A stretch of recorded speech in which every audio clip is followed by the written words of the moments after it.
do you think this is it for Pacquiao? All things considered. You want to lead with that? I don't know. Should we? Because if you want to go in reverse, or do you want to talk about the fight and then lead into? Is that what we talk about the fight? Let's talk about the fight. Listen, when either one of us or both of us are wrong on a fight, it's the first thing we say. Because of how we praised Ugas, you picked him. I didn't, but I made clear how real I thought Ugas was, and that there was be no shock on my end. To me, this had I don't want to say the trappings, but the makings of a long night for style-wise a guy like And Pacquiao. You said as much. You called it perfectly. Right. I didn't call it that way. I just said I think Ugas is undefeated.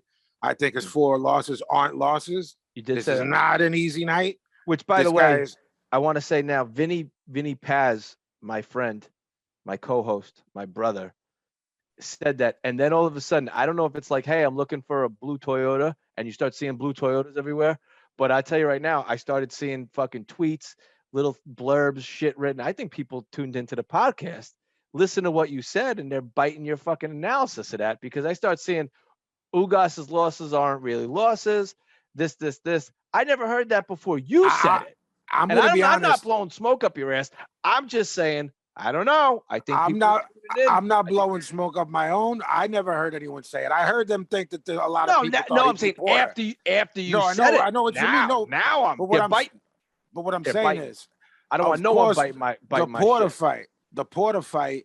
Yes, there were people who thought he got the nod. Most people didn't see the other fights that he lost. Most people didn't know who Ugas was. He has real wins over real guys. I think after you said it on this podcast, knock him out the box, the millions upon millions of listeners.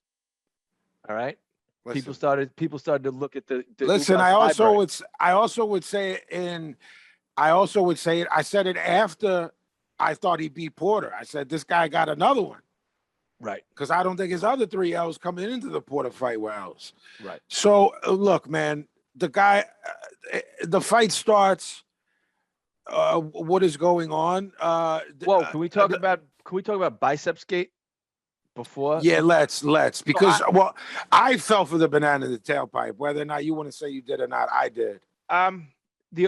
Yes, of course, because it looked gruesome. Apparently, Rick Glazer, the fight fixer, fight odds maker, pay-per-view analyst, Rick Glazer. If you guys don't know Rick Glazer, that's what he does. He did time for like racketeering or something like that. Yeah. Typical boxing personality.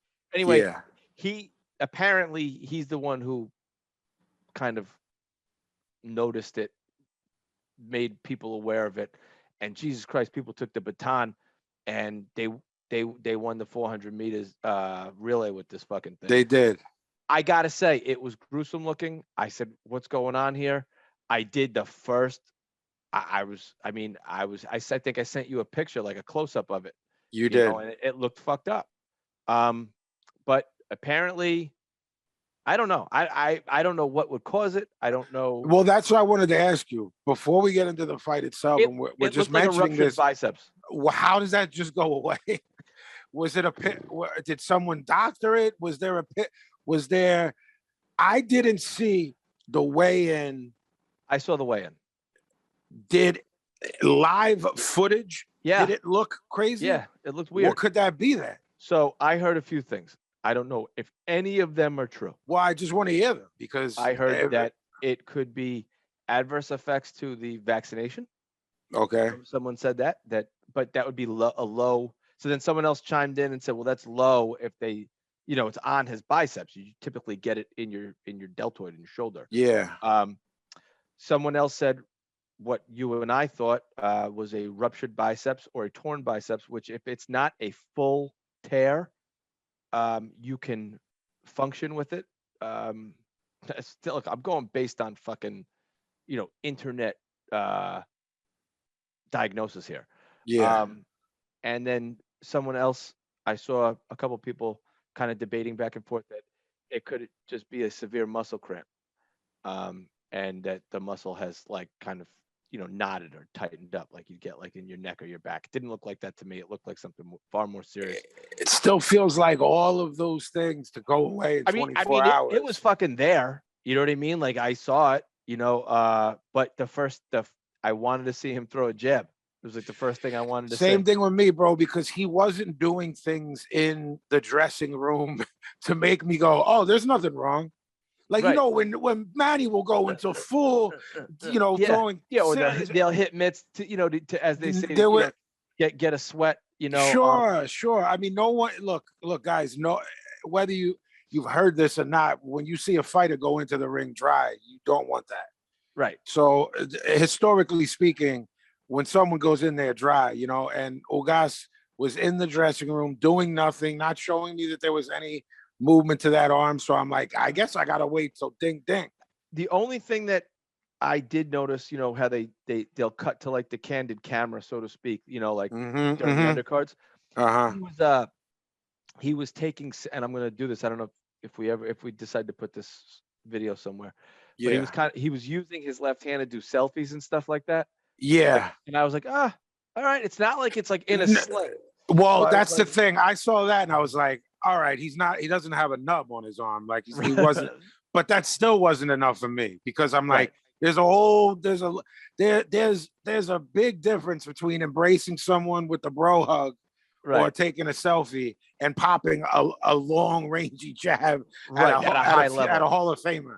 Right. So I was still, so all right, for whatever it is, we don't know. And maybe we never will because he didn't say anything. I gotta say, it fucking promoted the shit out of the fight. Yes, it did. So look, it got people talking. Ding ding. I guess I'm not really seeing much in the first two. For me. I had Pacquiao, I think, winning the first round, and I had Ugas winning the second round. I definitely had it 1-1 after two, which was not a surprise for me. Not because that's how I saw things playing out, but because I'm like, yo, this is a Cuban guy who's very smart. He'll lose a round to try to get this guy's timing, who at one point you couldn't. You know what I mean? Because that's how herky jerky he was, which I said that his herky jerky nature and his legs have made him, other than Marquez, almost impossible to time. And that I said UD for Manny, I said that if he wasn't able to do that and that Ugas could time him with that right hand, what you predicted would happen. Right. And first off, I love the old school parrying. I fucking loved it. Yeah. It's not blocking. It's not catch and shoot. It's parrying. Yeah,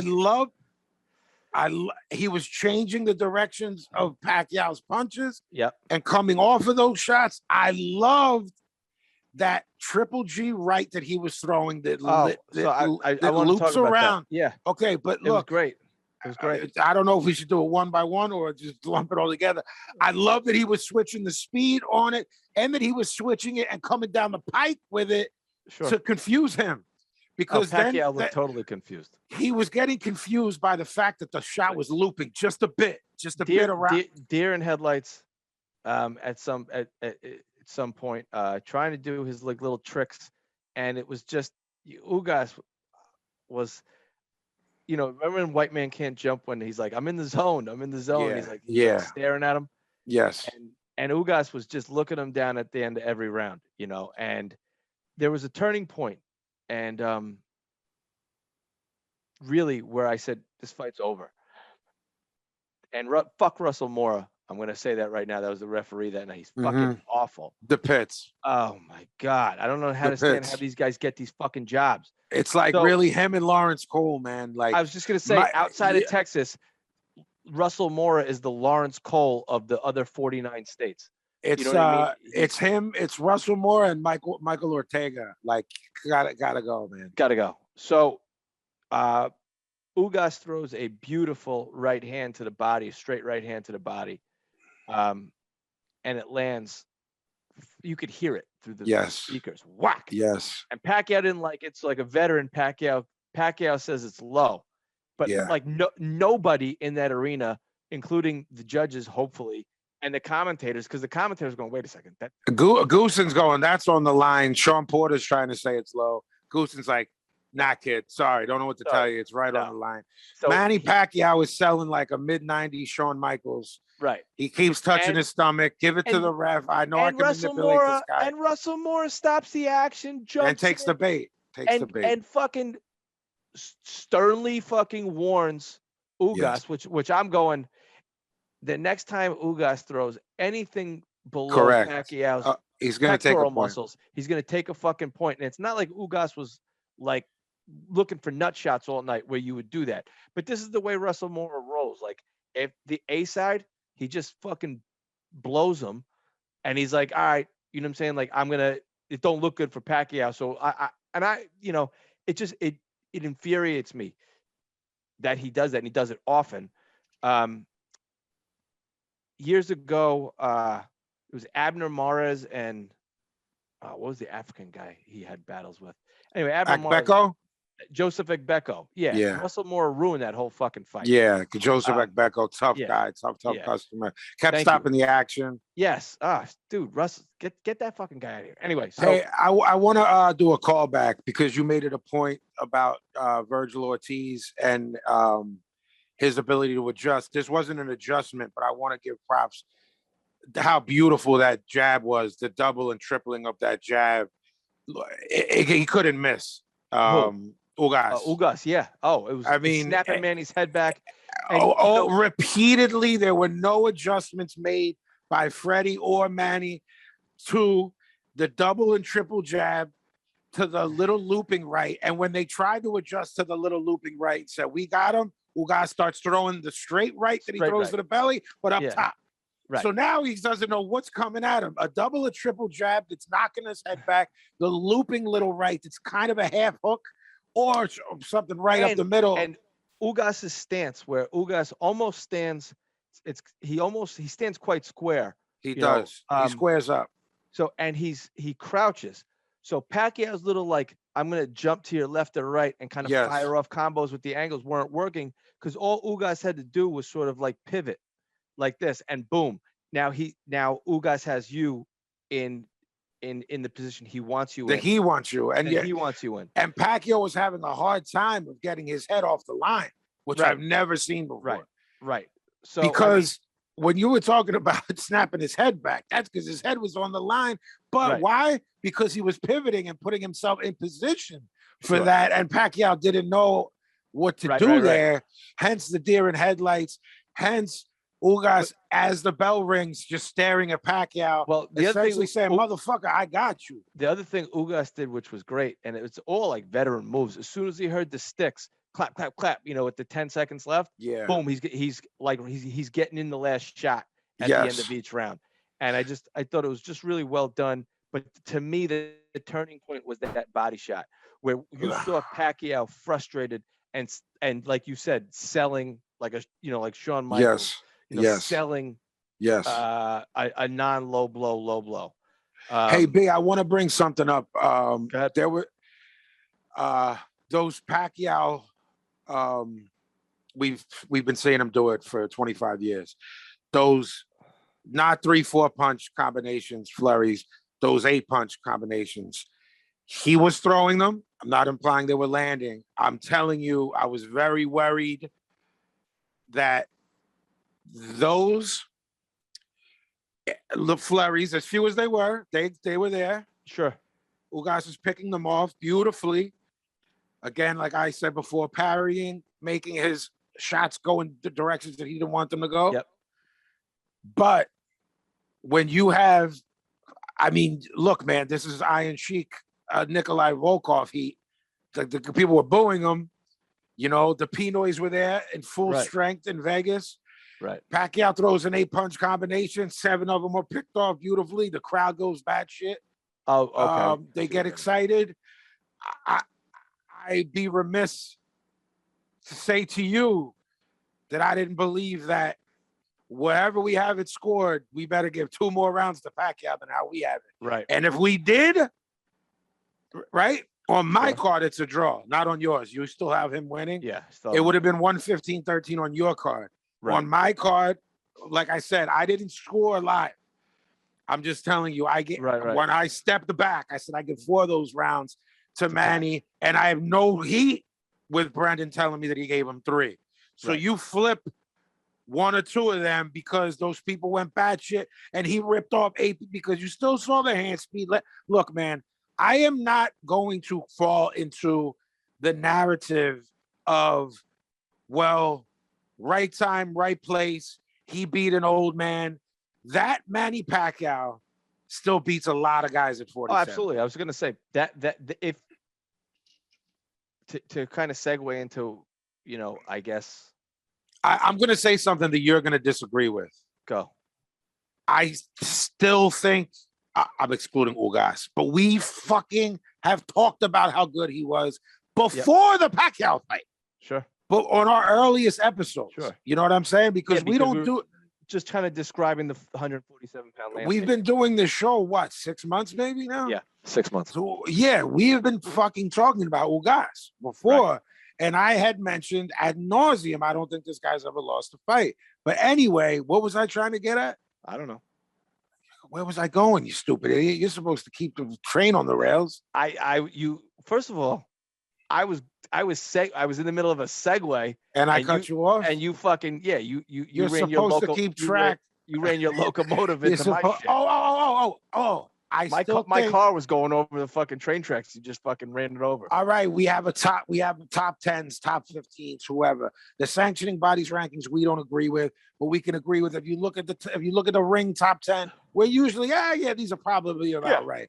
I think he still beats everyone in the top 10 besides Bud, Spence, and Ugas, which would leave, including himself, which would basically leave that. And you have him beating Virgil Ortiz. Ah, jeez. Or Boots Ennis. Is Boots in the top 10?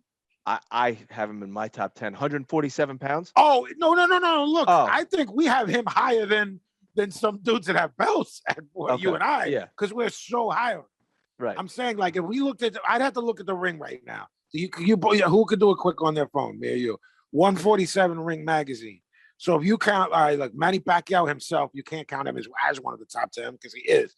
So, all right, Bud, Spence, Ugas, that leaves 6 guys, right?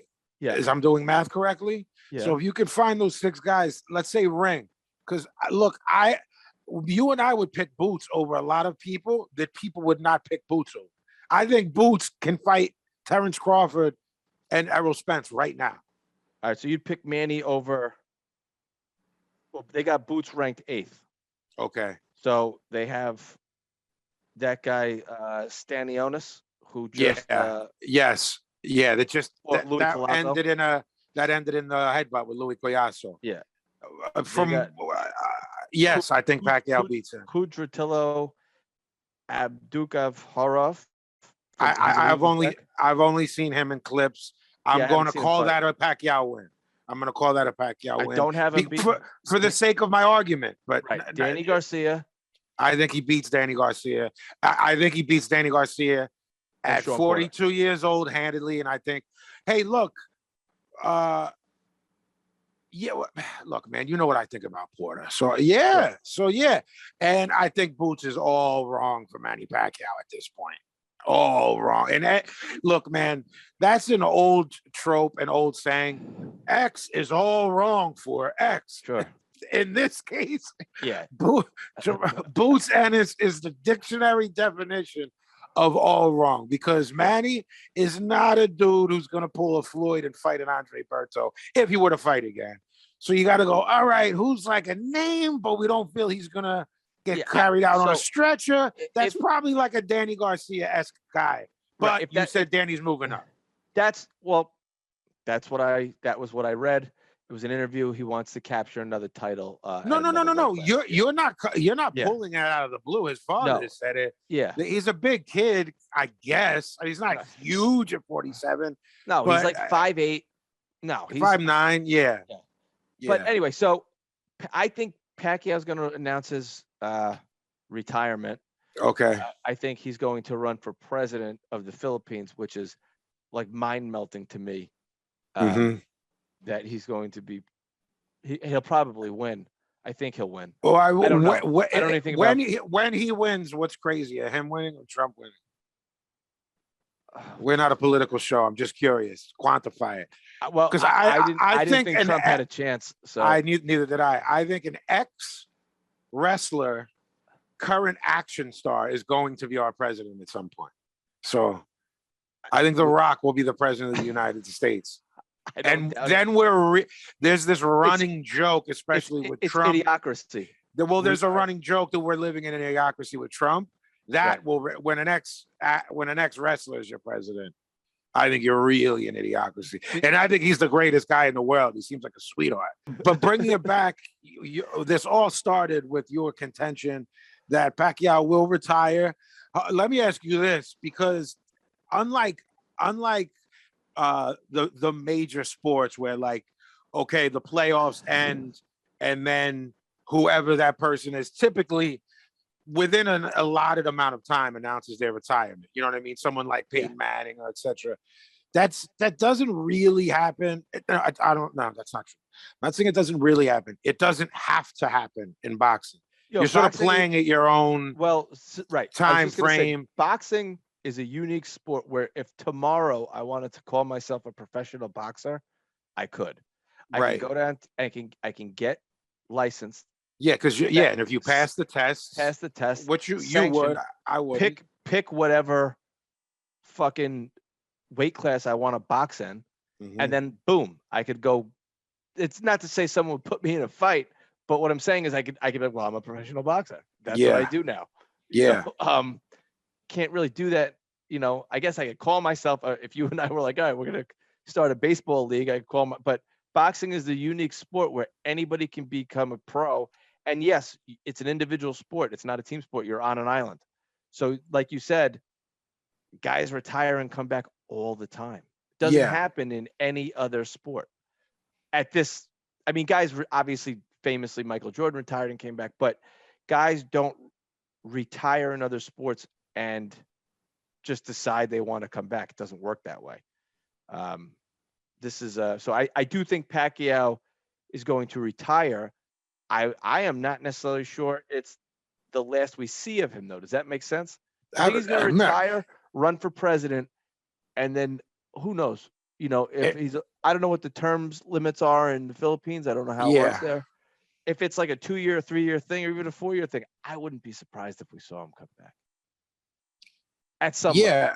I absolutely. You know, I'm sitting there. He will fight in exhibitions. I will say that. We will see him in exhibition fights, I think. We could see a Floyd Manning exhibition now. Sure. I will say this. As I'm telling you, they're going to rob Ugas. They're going to rob Ugas. They're going to rob Ugas. I'm also saying, not only are they going to rob him, but is Manny going to take this win that was a gift and then take the fight against Bud and Spence, and then I think Manny wants whatever marbles he has in that head of his to do press conferences and whatnot when he becomes president. I'm a little surprised that you're not surprised that Ugas got the decision. I think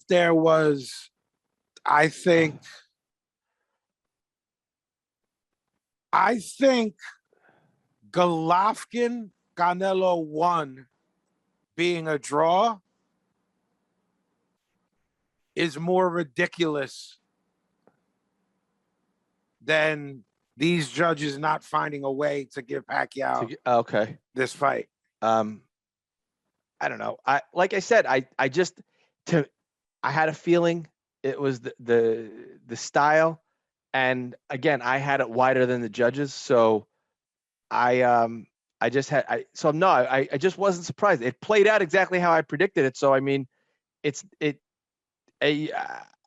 was too wide for them to job. They're cutting the Larry Hazard, who I love Larry Hazard. I love Larry Hazard. they're cutting to him, and it's getting later, and he's got it nip and tuck, and I'm going, right, man. I mean, Dan Rayfield was the only prominent writer that I saw who had it for Pacquiao. Yeah, I mean, this guy's fucking filleted for that. This guy is this guy used to cover the horses, and ESPN needed someone to. He's such a contrarian. It's he is. I don't know. No, I mean, you don't want to cut a promo. Fuck him. No. Fuck him all day long. I don't like that guy. I don't like. He's a nasty bastard. I don't like him and his contributions to the sport. And I don't like him as a human being. He's not a good He's guy. a mealy mouth fuck, and I don't condone it. I'm surprised no one slapped him up. Hey, yeah. I don't know. I don't know. I don't know if no one slapped him up. That's all I'm saying. Okay, good. That's all I'm saying. Do you feel that we covered the fight enough? Because the decision. I just want to talk more about some of the styles it's this stylistic stuff that Ugas did. Well, there was a lot of it, and there was a lot of subtle shit. Yeah. Well, no, I'm not going to say a lot of subtle shit. Really, honestly, it was all subtle. Okay. I'm not talking about the end result. I'm talking about how he got it there. Right. The ability to land those shots, what he was doing to create that was subtle. I don't know if people even know what parrying is. I don't know how, you and I talk about the catch and shoot a lot, and we've explained it. Right. I find this is just me, and it could come down to not being articulate enough. I find parrying difficult to explain for a variety of reasons. One would be I'm not articulate enough. Two would be there's different styles of it. Right. There's different ways you can parry. Yes. You can change someone's direction of their punch. There's other ways that you can do that and counter off it. Yeah. He did on the jab at times. He would parry with the left and then shoot the jab off of that. Correct. So what I was really thought was impressive and eye-catching, and you touched on it, more than touched on it, was that looping right hand, where the death punch for a southpaw is the straight right hand down the middle, and he switched it, and Pacquiao, every time it whacked, and it wasn't a really hard punch, it was kind of a get your attention punch, and it was really annoying, and Pacquiao, you could see it was scoring, and it was frustrating him that because it was just there was no Pacquiao was trying to look for it, and then it wouldn't be there, and then bang, he gets slapped with it. And you said that as soon as he looked for it, Ugas would change the punch he was going to throw. So again, I said this last episode, I don't really think Pacquiao prepares all that differently for each fighter. I think he says, all right, here's what I do. Here's what I do well. I'm going to work on some things that maybe I can improve on, but my game plan is to be Manny Pacquiao, and I'm going to feel the fight out and see how it goes. And I'm going to Ugas looked like he's seen every Manny Pacquiao fight from when he's in General Santos City to Mandalay Bay. You know what I mean? It just seemed like, all right. And again, I think, and that was part of, I probably should have touched on that last episode. Pacquiao's such a high profile fighter for such a long time that it would be almost impossible not to see film on him. You know what I mean? Ugas is almost someone you have to look for. And again, if Pacquiao doesn't strike me as a guy that spends time, I could be totally wrong. I think they watch film just to see what the guy does well, what to stay away from. But again, with Ugas, what does he really do well? Where are his weaknesses? What is, not really a power puncher, but he has power, right? Enough power to keep you honest. I call it keep you honest power. I call it, I don't want to walk into that again. Like, I'm not hurt, but I don't want to walk into that again. He's formidably sized for a welterweight. He's got really long arms. So I saw you talking to Breadman about, who is measuring these wingspans and from where? Oh, yeah. I saw you talking to Breadman. Basically, the implication was that he was 2 inches longer than Pacquiao. He looked like he had a foot. I'm not. Right. We're not talking about height, guys. We're talking about his ranginess. That jab. I mean, the guy was basically able to jab him from his corner. Right. So I guess Breadman put out a tweet that said, I'm looking at the tail of the tape, and it says Pacquiao's regionally 2 inches shorter than 67 to 69, I think it was. Right. Who's measuring this? So I commented and I said, honest question, because I'm not in the locker rooms, right? Yeah. I don't go to media day. Yeah. So I'm asking, of course he didn't answer. Do fighters fill out their own stat sheet like you would do a driver's license? Right. No, you wrote it and it looked hilarious, but I knew you were being serious. Right. But it just made me laugh. But there's also, are you measuring armpit to the end of the fist? That was one thing I did like about HBO, because, by the way, guys, the sanctioning bodies don't do this. It's weight classes. It's not arm length classes. It's not height classes. Correct. It's not foot size classes. Correct. It's weight classes. They do not give a fuck. So they don't do it. HBO did armpit to the end of the fist. That was what HBO did on their own.